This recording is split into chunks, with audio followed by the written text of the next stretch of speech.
हांव नरेश गांवकर उलयतां. राती आमच्या हांगासर वाड्याक उजो पेटलो. एक जवळ जवळ 3 आमकां घटना ही कळ्ळी.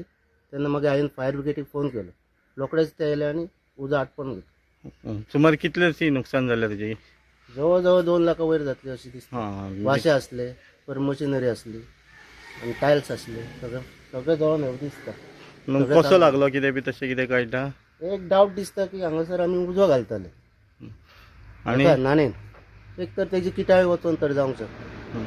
आनी बागायतीचें नुकसाण जालां? बागायदार आमचे माडयो आहा, परत माड आहा, ते थोडे मेले, जळोन गेले. सुमार कितल्यांक सुमार हें जालें? एक 3-10 गाडी हांगासर पावली. 3-10 तेच्या पयलीं असं म्हणजे 3-10 हांवें कॉल दिल्ले आनी रोखडे 10 मिनटां पावले ते. आनी म्हाका सकून पाणी मारून उजो पावले. जवळ जवळ 1 घंटा लागलो तांकां पावलोवपाक.